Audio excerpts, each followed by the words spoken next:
কথা বলি।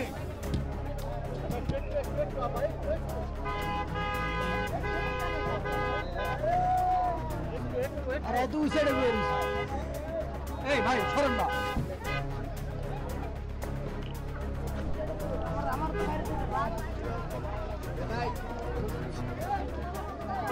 গ্লাস নামান না ভাই, গ্লাস নামান না, একটু গ্লাস নামান। এই গ্লাসটা নামাই দেন, ভিতর গ্লাসটা একটু নামাই দেন। গ্লাস একটু গ্লাস নামান, ভিতরে গ্লাসটা একটু নামাই দেন।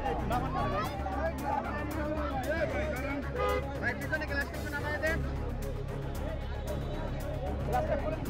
কালকে ভাটা থানার যে আয়ু ছিল, সে যে ইনভেস্টিগেশন করার কথা ছিল, ইনভেস্টিগেশন করে সে রিপোর্ট দাখিল করেছে কোর্টে, এবং কোর্ট ওই রিপোর্টের উপর বেস করে, এবং তারা যখন দেখে যে এই পুরো সময়টা জুড়েই সে বেসিক্যালি ছিল কানাডাতে, তার ওইখানে শো ছিল, আদালত থেকে আজকে সকালে যখন রায় আসে, আন্টি মানে ফারিয়াপুর মা, সে অলরেডি অন দ্য ওয়েতে আছে, হয়তো আর 10 মিনিটের ভিতরে সেও চলে আসবে।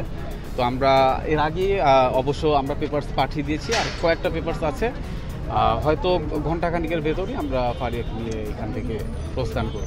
এইটা আসলে একটা হয়রানিমূলক মামলা, এটা পরিষ্কার এবং স্পষ্ট যে যখনই এই ঘটনা ঘটে, দেখেন এখন কিন্তু সর্বস্তরের মানুষ চলে এসেছে এবং তার পক্ষে কথা বলছে, এবং আমরা কখনোই চাই না যে একজন আর্টিস্টকে এইভাবে করে আসলে হয়রানির শিকার করা হোক।